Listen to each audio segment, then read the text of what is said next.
selamat malam, selamat pagi, selamat sore, dan selamat siang seluruh teman-teman yang menyimak video ini.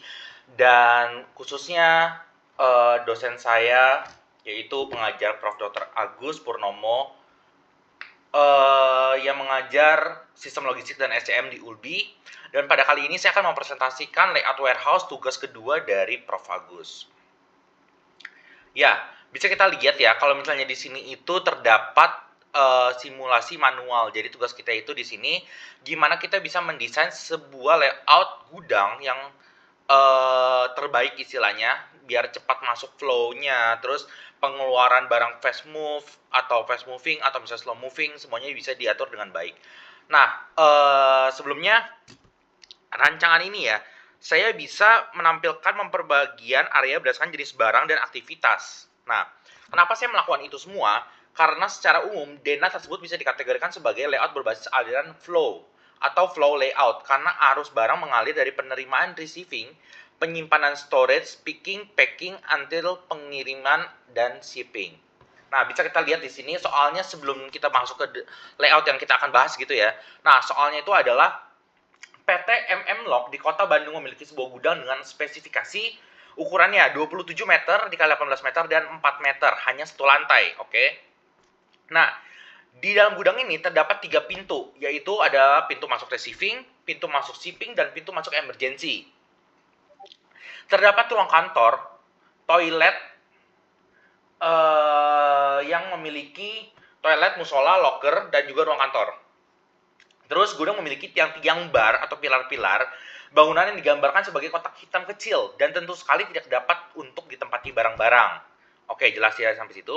Dan yang ini yang paling krusial, peralatan material handling yang dapat digunakan hanyalah hand pallet. Jadi kita harus angkat pakai manual, pakai tubuh fisik gitu ya. Nah, dengan unit dimensi mm itu cukup 1550 kali 550 kali 400. Nah, jadi kalau ditanya mendapat kontak dari sebuah perusahaan untuk menangani barang-barang sebagai berikut, gimana sih MM Log menanggapinya? Nah, jadi MM Log ini akan barang-barang diklasifikasikan berdasarkan prioritas. Nah, kita akan prioritaskan barang-barang terlebih dahulu untuk masuk ke dalam klasifikasi si layout gudangnya ini. Nah, sudah diklasifikasikan terdapat 6 klasifikasi seperti siap kirim, fast moving, slow moving, barang promosi, barang rusak, dan siap masuk. Nah, barang-barang berbentuk ada 2, cair dan bubuk. Nah, yang ketiga adalah barang pendukung berupa packing kardus. Jumlah ukuran barang dena ruangan gudang dijelaskan pada slide berikut. Oke. Langsung aja kita masuk ke soalnya. Soal yang paling penting adalah bantulah PT MM Log untuk merancang layout gudang yang baik dengan menempatkan barang-barang dan lain-lain. Yang ada pada slide 5 dengan gudang yang ada di slide 6.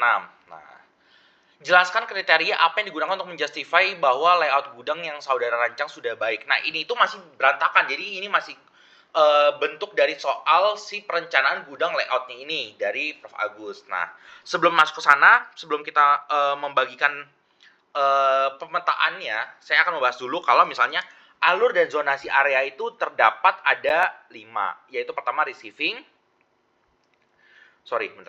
Yang pertama itu receiving atau penerimaan barang. Areanya itu kita taruh di siap masuk dekat pintu.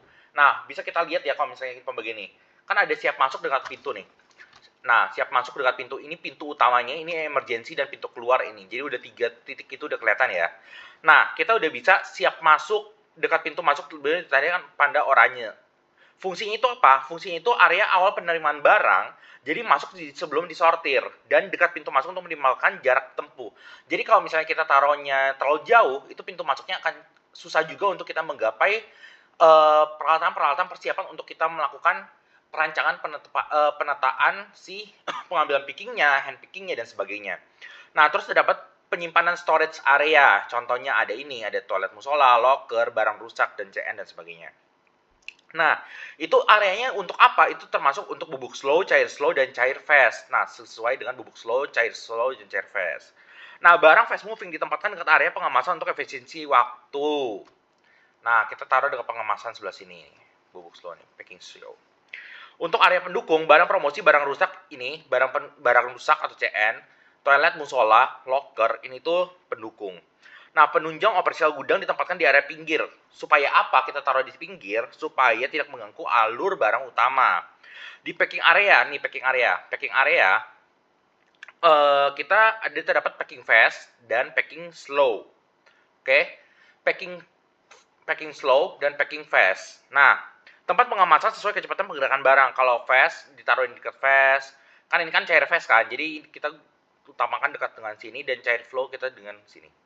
Nah, lalu habis itu ada shipping. Nah, shipping ini siap barang kirim. Nah, ini sengaja ditetapkan tidak terlalu jauh dari pintu keluar, karena jika udah siap kirim, udah siap shipping, bisa langsung diangkut pakai tangan atau fisik dan bisa keluar.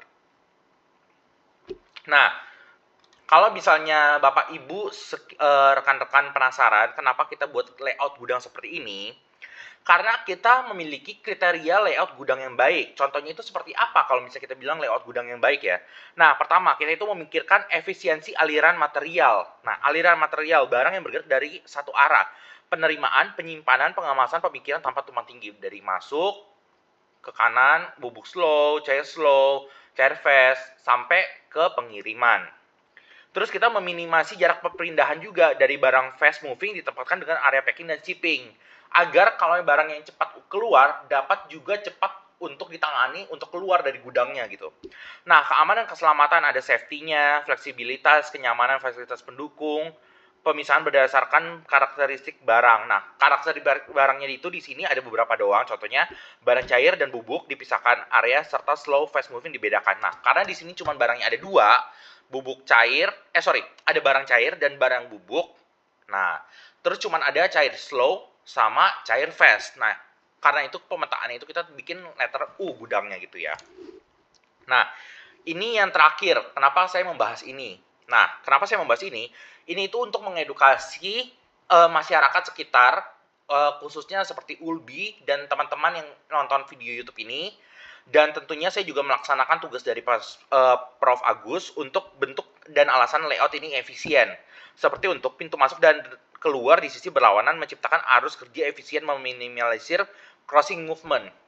Yang kedua, area penyimpanan di tengah memudahkan distribusi di area packing di kanan dan receiving di kiri. Nah, ini kenapa kita menaruhnya di tengah sini gitu. Terus, area pendukung di pinggir, menjaga area tetap untuk menggerakkan material handling. Nah, pertanyaan ini pertanyaan yang paling krusial dan dicari-cari atau ditunggu-tunggu orang ya guys ya. Pertanyaan itu apa? Pertanyaannya adalah aliran barang lancar dan logis, one way flow tanpa tumpang tindih. Kenapa ini bisa dibilang layout terbaiknya? Karena itu. Yang kedua, kenapa layout ini terbaik? Barang fast moving dekat dengan proses akhir, packing dan shipping, sehingga waktu pengambilan lebih singkat. Yang ketiga, memperhatikan faktor keamanan dan ergonomi seperti jalur forklift dan emergency exit yang ada di bagian kiri atas. Dan yang keempat dan yang terakhir adalah fleksibel untuk ekspansi karena masih ada ruang antara zona yang bisa diatur ulang seperti itu. Oke kawan-kawan semua yang telah menyimak presentasi kali ini untuk layout warehouse, dan terima kasih juga Pak Agus karena telah mendengarkan penjelasan dari tugas kedua ini. Saya Steven Julian Wijaya, murid kelas 11B dari Ulbi, mahasiswa S2 Manajemen Logistik. Izin pamit dan undur diri. Terima kasih.